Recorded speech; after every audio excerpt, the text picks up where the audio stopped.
Yvonne Bladelli was a beautiful divorcee, from a close and loving family, living in Southern California. She worked in management for Procter & Gamble. When Yvonne was laid off from her job, she made plans with her ex-Marine boyfriend Brian Brimmager, whom she had started dating in 2009, to move to Bocas del Toro, Panama. Her family said that she liked the fact that she'd be living on the beach, in paradise. She made plans to sew bathing suits to sell to tourists, always wanting to be self-employed. In the meantime, Brimmager wanted to be a singer, had plans to sing in bars and clubs. Yvonne was excited and the couple made plans to reinvent themselves.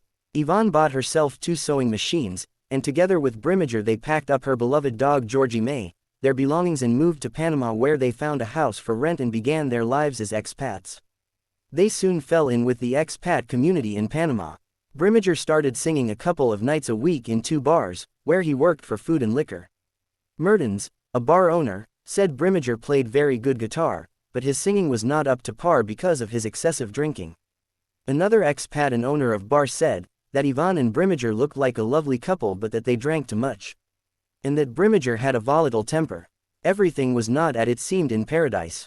In November 2011, around Thanksgiving, 3 months after moving to Panama, the emails and calls Yvonne would consistently make to her family started to wane. On December 14, Yvonne's sister Valenzuela received a text from a number she did not recognize. "This is Brimmager. I'd like to make arrangements to pick up my truck," said the text. Valenzuela was shocked that Brimmager was back in the States. She became suspicious. She calls back the number. Brimmager answers, and Valenzuela's first words were, "Where is my sister?" Brimmager responded, "I'm sure you're aware me and Yvonne aren't together anymore. Didn't you receive my emails?" Valenzuela checks her emails and finds one sent from Brimmager stating that he and Yvonne are no longer together. Upon speaking to him again, he told Valenzuela that he and Yvonne had fought over the fact that she found out he had a child from another woman. Brimmager also said that Yvonne just picked up and left with another man named Tony and her dog. "I'm sure she is fine," stated Brimmager. Yvonne's family was concerned because this was out of character for Yvonne not to make contact with her family. Valenzuela requested that when Brimmager went to pick up his truck, he go with her and place a missing persons report with the police since he was the last to see her.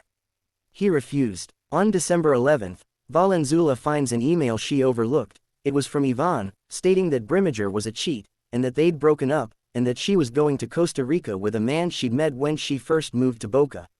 Just as Brimmager had said. The email left Valenzuela confused. Knowing that Yvonne could not have children because of infertility, Valenzuela thought that maybe her sister did leave Brimmager upon finding out about his love child. On the other hand, it didn't make sense that her sister would just run off with another man. 3 weeks passed, and the family receives another email from Yvonne, this one saying that she was homesick and that she was making plans to return home the 2nd week of January. The email was strange, but the family was enheartened with the news. Satisfied with the news, the family began preparing for the upcoming holidays. After Brimmager picked up his truck, that was the last email the family ever received from Yvonne. When Yvonne never showed up for the family reunion in January, Valenzuela knew in her heart that something was really wrong in her sister's life. Valenzuela along with a cousin started investigating the emails, wanting to know where they were coming from. They found that the last email from Yvonne came from Dana Point, California in the United States, not from Panama. Exactly where Brimmager's email had come from.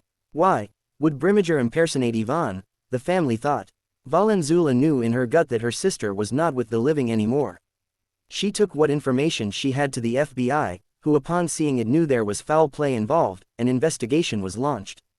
The FBI began their investigation in the States, while Yvonne's family began theirs in Panama City. It was there in Bocas that they found out from locals and expats of the physical abuse Yvonne was receiving at the hands of Brimmager. Witnesses recalled how Yvonne was bruised around the face, had black eyes, and how she would not speak about it and tried to hide her scars from them. Teams were set up to scour the 1,000-mile swamps that were surrounding the home that Yvonne had shared with Brimmager.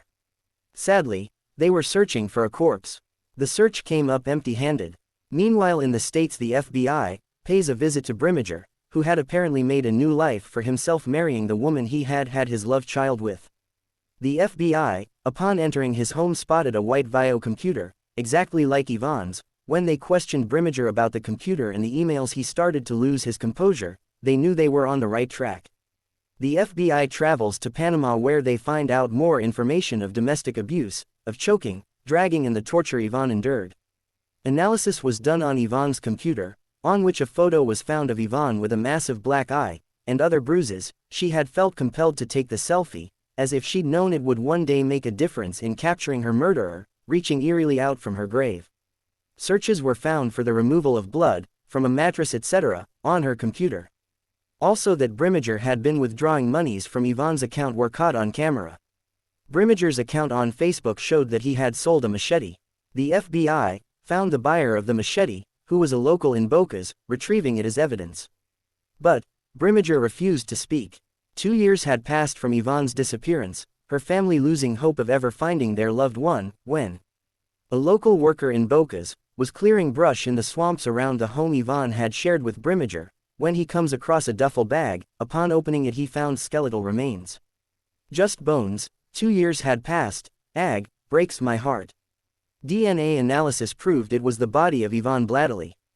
It was found that Brimmager, after an argument with Yvonne, over his cheating ways, had brutally beat her, breaking her nose, and stabbing her in the back. While still alive he dragged her to the bathroom and with the machete hacked her to pieces, stuffing her in his military duffel bag and throwing her into the swamps. He then hacked her beloved dog Georgie May, knowing that if he left the dog alive to wander Bocas, people would become suspicious.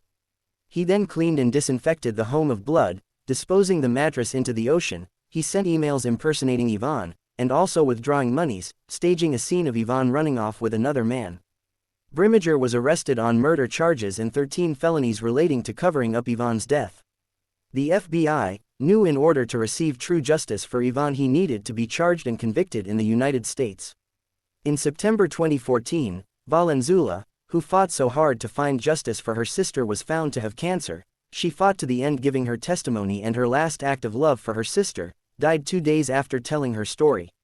In 2016, analysis on the machete showed up Yvonne's DNA. When confronted with this evidence, Brimmager changed his plea from innocent to guilty, pleading guilty to second-degree murder, finally admitting he had killed her.